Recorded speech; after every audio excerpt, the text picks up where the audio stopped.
AIMIM के chief Asaduddin Owaisi ने press conference की और इसमें उन्होंने कहा कि 19 अप्रैल को वक्फ कानून के खिलाफ मीटिंग होगी। उलेमाए किराम और वक्फ बोर्ड के अरकान शिरकत करेंगे। मौलाना सैफुल्लाह रहमानी करेंगे मीटिंग की सदारत। वक्फ कानून गैर आइन है, असदुद्दीन ओवैसी की तरफ से कहा गया। वक्फ कानून कई दफात की खिलाफ वर्जी है। बीजेपी ने इत्तेहादी पार्टियों के साथ काले कानून बनाए और मुसलमानों के शक की निगाह से देखा जा रहा है, इसका भी जिक्र किया। वक्फ कानून लाने के बाद क्या संभल की मस्जिद वक्फ प्रॉपर्टी रहेगी? ओवैसी ने इसका जिक्र किया। ज्ञानवापी मस्जिद वक्फ प्रॉपर्टी रहेगी। भारत के सबसे अमीर आदमी को फायदा पहुंचेगा, इसका भी जिक्र किया गया। वक्फ कानून पर बीजेपी प्रोपेगेंडा फैला रही है तो जमकर बीजेपी पर बरसते हुए असदुद्दीन ओवैसी, और इस बीच उन्होंने कहा कि इसकी मुखालिफत जो है लगातार होती रहेगी जब तक सरकार इस कानून को वापस ना ले ले और हम कानूनी तौर पर लड़ाई लड़ते रहेंगे।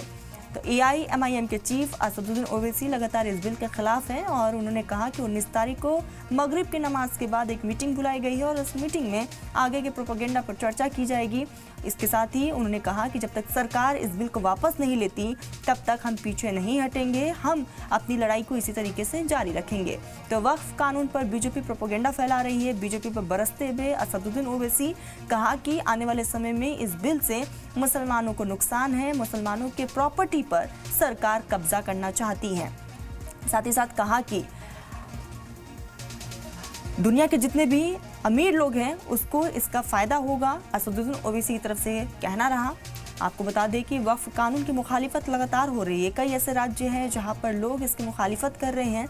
आपको बताते चले जिसमें पश्चिम बंगाल, राजस्थान, मध्य प्रदेश, उत्तर प्रदेश, बिहार, झारखंड, ये तमाम वो राज्य हैं जहां पर मुस्लिम समाज की तरफ से इसकी मुखालिफत हो रही है। All India Muslim personal law board भी लगातार मुसलमानों से अपील कर रहा है कि वो इस विरोध में बढ़ चढ़ कर हिस्सा ले। ये वक्फ अमेंडमेंट बिल वक्फ की प्रॉपर्टीज को बचाने के लिए नहीं लाया जा रहा है। वक्फ की प्रॉपर्टीज पर जो एंक्रोचमेंट हो चुका है उन एंक्रोचर्स को हटाने के लिए नहीं लाया जा रहा है। वक्फ प्रॉपर्टीज की रेवेन्यू या आमदनी में इजाफा करने के लिए नहीं लाया जा रहा है। ना ही ये मुसलमानों के मुफाद में है, बल्कि ये तमाम अमेंडमेंट्स जो किए गए हैं बीजेपी और NDA के सपोर्टिंग पार्टीज, चाहे वो TDP हो,